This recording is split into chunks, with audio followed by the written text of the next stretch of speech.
భక్తి వ్యూ ప్రేక్షకులకి సుస్వాగతం. వాగర్థావివ సంపృక్తౌ వాగర్థ ప్రతిపత్తయే జగతః పితరౌ వందే పార్వతీ పరమేశ్వరౌ ఆదిత్యాయ చ సోమాయ మంగళాయ బుధాయ చ గురు శుక్ర శనిభ్యశ్చ రాహవే కేతవే నమః. శృంగేరి జగద్గురు పీఠాధిపతులకి కంచి పీఠాధిపతులకి నమస్కారములు తెలియజేసుకుంటూ కార్యక్రమాన్ని ప్రారంభిద్దాం. 18 అక్టోబర్ నుంచి 5 డిసెంబర్ మధ్య కాలంలో గురుగ్రహము కర్కాటక రాశిలోకి ప్రవేశం చేసిన తరువాత తులారాశిలోకి జన్మించినటువంటి వారికి ఏ విధంగా ఉండబోతుంది? కేవలం ఒక గురుగ్రహమే కాదండి, రవి కూడా మారుతున్నాడు, కుజుడు కూడా మారుతున్నాడు, శుక్రగ్రహ ప్రభావం కూడా మారుతుంది. చాలా మేజర్ ప్లానెట్స్ అన్నీ కూడా గ్రహ స్థితిగతులు రాశులు మారుతున్నాయి. కాబట్టి ముఖ్యంగా గురుగ్రహం మార్పు వల్ల జరిగేటువంటిది ఏంటి? తులారాశి వారిని కాపాడుతూ వస్తున్నాడు. ఎలా? భాగ్యస్థానంలో స్థితి పొంది ఉండి తులారాశి వారికి అనుకూలంగా ఉండడం, షష్టమ శని అనుకూలంగా ఉండడం, ఇవన్నీ కూడా లాభకేతు అనుకూలంగా ఉండడం, ఇవన్నీ మేజర్ ప్లానెట్స్ అనుకూలంగా ఉన్నటువంటి కారణం చేత రాహు కూడా యోగిస్తూ ఉండడం, ఈ కారణం చేత నల్లేరు మీద నడకల అన్నట్టుగా ఉండిపోయింది ఈ యొక్క తులారాశి వారికి. ఒక్కసారి జీవితంలో ఒక కుదుపులు, అంటే వెళ్తున్నటువంటి ప్రయాణం మధ్యలో ఆగిపోతే ఎలా ఉంటుంది? వెళుతున్నటువంటి బండి మధ్యలో ఆగిపోతే మళ్ళీ స్టార్ట్ చేయడానికి అష్ట కష్టాలు పడి స్టార్ట్ చేస్తాం కదా, అలాంటి ప్రయత్నాలలో ఆటంకాలు అనేటువంటివి ఈ గురుగ్రహ మార్పు అనేటువంటిది కలుగుతుంది.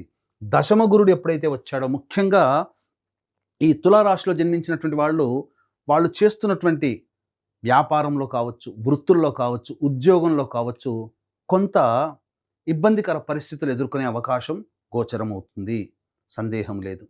కాబట్టి దైవానుగ్రహాన్ని పొందే ప్రయత్నం ఈ తులారాశిలో జన్మించినటువంటి వాళ్ళు చేయాలి. ముఖ్యంగా అధికారుల యొక్క దండన, అంటే అధికారుల యొక్క ఆగ్రహానికి గురయ్యే అవకాశం ఉంటుంది. ఉద్యోగాల్లో కాస్త నిరాసక్తత, ఆసక్తి లేకపోవడం అనేటువంటిది జరుగుతుంది. ముఖ్యంగా మీ పేరు ప్రతిష్టలకి భంగం కలిగే విధంగా ఇతరుల యొక్క పనుల వల్ల మీరు కొంత నష్టపోతారు, కీర్తిని కోల్పోతారు. చెయ్యని తప్పుకి మీరు శిక్ష అనుభవించాల్సినటువంటి పరిస్థితి రావచ్చు. కాబట్టి నగదుతో సంబంధించి వ్యాపారం, అంటే ఇప్పుడు అన్నీ నగదుతోనే అవుతాయి. ముఖ్యంగా బ్యాంకుల్లో క్యాష్ కౌంటర్, అంటే ఆ క్యాషియర్ నగదుతో లింక్ ఉంటుంది. ఇలా మీ జీవితంలో నిత్యం నగదుతో సంబంధ బాంధవ్యాలు నడిపేటువంటి వ్యక్తులు, ఫైనాన్స్ వ్యాపార రంగస్తులు కావచ్చు, లేకపోతే ఈ బిల్ కౌంటర్ దగ్గర కూర్చొని వ్యక్తులు కావచ్చు, ఇలా నగదుతో సంబంధ బాంధవ్యాలు జరుపుకునేటువంటి వ్యాపారస్తులు, ఉద్యోగస్తులు, వాళ్ళందరూ కూడా జాగ్రత్తలు పాటించాలి. ఎందుకంటే మీ చేతిలోంచి నగదు జారిపోయే అవకాశం ఉంటుంది. పైగా ఈ సమయంలో, ఈ 18 అక్టోబర్ నుంచి 5 డిసెంబర్ మధ్య కాలంలో ఎవరికైనా మీరు అప్పు గనక ఇస్తే అది తిరిగి రాదు, గుర్తుపెట్టుకోండి. జాగ్రత్తలు పాటించండి. అప్పు ఇచ్చేటప్పుడైనా ఏదైనా మరీ ఇబ్బందికర పరిస్థితి ఉంది, మనం తీర్చకపోతే, మనం అప్పు ఇవ్వకపోతే ఎదుటి వాళ్ళకి ప్రాణాలకి ఇబ్బంది కలుగుతుందంటే అప్పుడు వరకు చేయండి తప్ప, అనవసరంగా అడిగారు కదా అని చెప్పి అత్యాశకి వడ్డీ వస్తుందని చెప్పి మీరు ధనాన్ని ఇచ్చారా, అది మీకు రాని బాకీలుగానే ఉండిపోతాయి. ఈ సమయంలో మిమ్మల్ని అత్యాశకి గురి చేసే విధంగా కొంత మార్పులు కలుగుతాయి. ఇలా పెట్టుబడి పెడితే ఎంతో డబ్బులు వస్తాయి. ముఖ్యంగా సంపాదించిన డబ్బంతా స్టాక్స్లో పెడతారు, అద్భుతంగా వస్తుంది, కుప్పకూలిపోతుంది ఆ యొక్క కంపెనీ షేర్ వాల్యూ. ఇలా మీ యొక్క తులారాశిలో జన్మించినటువంటి వారికి డబ్బు నష్టపోయే మార్గాలు చెప్తున్నాను. ఇలాగే నష్టపోతారని కాదు, నష్టపోయే మార్గాలు మిమ్మల్ని వెతుక్కుంటూ వస్తాయి, మీరు వెతుక్కోవడం కాదు. మిమ్మల్ని వెతుక్కుంటూ మార్గాలు వస్తాయి.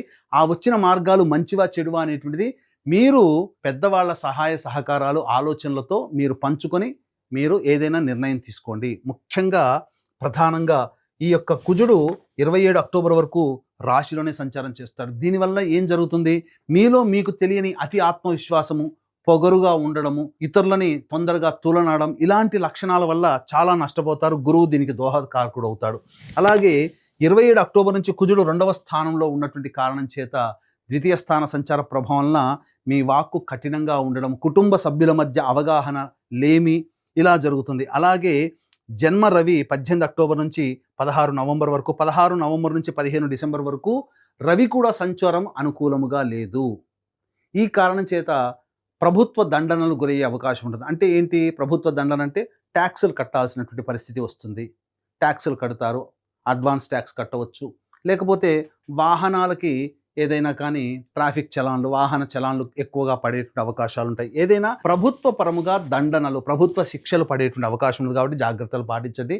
ప్రభుత్వ రంగంలో ముడిపడి ఉన్నటువంటి కాంట్రాక్టర్లు కావచ్చు, లేదా వ్యాపారస్తులు కావచ్చు, వాళ్ళకి సంబంధించినటువంటి డబ్బులు శాంక్షన్ కావడం చాలా కష్టంగా ఉంటుంది. కాబట్టి జాగ్రత్తలు పాటించండి. ఒక్క శని ఎంతవరకు పోరాడగలుగుతాడు అంటే మీకు చెప్పాలి అనంటే ఈ తులారాశి వారికి గురువు నవమ స్థానంలో ఉండడం, షష్టమ స్థానంలో శని ఉండడం, 2 ప్రధానమైనటువంటి గ్రహాలు మిమ్మల్ని కాపాడాయి.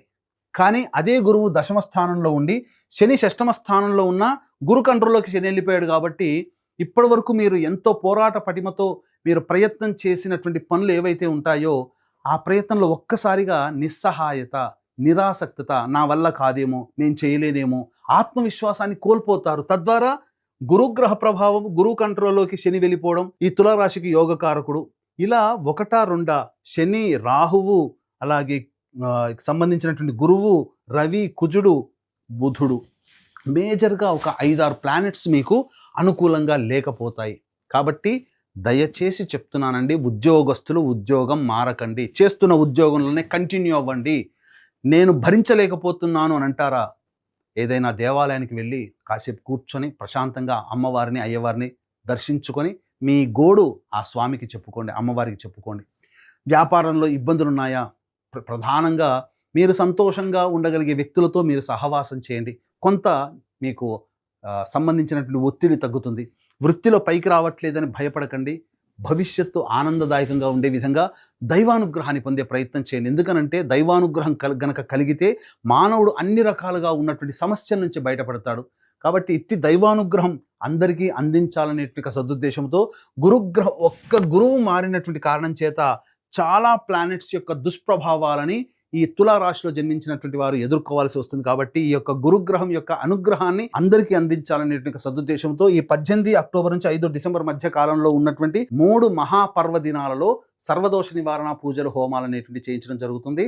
మొదటిది 5 నవంబర్ కార్తీక పౌర్ణమి సుప్రసిద్ధ కాశీ క్షేత్రంలో, 20 నవంబర్ కార్తీక అమావాస్య శ్రీశైల క్షేత్రంలో, 4 డిసెంబర్ మార్గశిర పౌర్ణమి ప్రముఖ దత్తక్షేత్రంలో ఈ యొక్క సర్వదోష నివారణ పూజలు, హోమాలు జరిపించి శక్తిపాతం చేసినటువంటి మాలలు ఇవ్వడం జరుగుతుంది.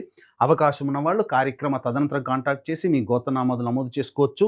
అలాగే ఇప్పుడు చెప్పినటువంటి సమస్యలకి విభిన్నంగా ఇంకా సమస్యలు బాగా ఎదుర్కొంటున్నట్లయితే మీ యొక్క జన్మజాతకంలో నడుస్తున్నటువంటి గ్రహ దశాంతర దశల ప్రభావాలు కావున దగ్గరలోని మంచి ఉపాసనా పరులైనటువంటి జ్యోతిష్యులని సంప్రదించి వారి సలహాలు, సూచనలు కనుక పాటించినట్లయితే మరింత మెరుగైనటువంటి జీవితాన్ని పొందుతారని తెలియజేస్తూ, ఇక ముఖ్యంగా విద్యార్థులు బాగా కష్టపడితే తప్ప ఫలితాలు పొందలేనటువంటి పరిస్థితి. ఇంతకుముందు చెప్పుకున్నట్లుగా వ్యాపార రంగంలో ఉన్నవారు, ఉద్యోగంలో ఉన్నవారు, వృత్తిలో ఉన్నవారు, అనేక విధాలుగా కళారంగంలో ఉన్నటువంటి వాళ్ళు, అలాగే ఈ సంబంధించినటువంటి పదవిలో ఉన్నటువంటి రాజకీయ పదవిలో ఉన్నటువంటి వాళ్ళు, మీరు ఉన్న కాలాన్ని సద్వినియోగపరచుకొని టైం పాస్ చేయండి. కొత్త వాటి కోసం కాళ్ళు చాపకండి, అర్రులు చాపకండి.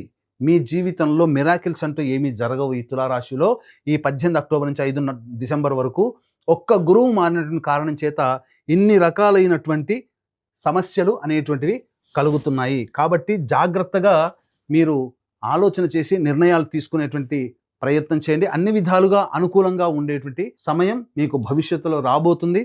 ఈ 18 అక్టోబర్ నుంచి 5 డిసెంబర్ వరకు కాలాన్ని మీరు దైవానుగ్రహం వల్ల మీరు సమస్యల నుంచి బయటపడడానికి ప్రయత్నం చేయండి. అన్ని విధాలుగా యోగదాయకంగా ఉంటుందని తెలియజేస్తూ, సర్వం శ్రీ ఉమామహేశ్వర పరబ్రహ్మార్పణమస్తు.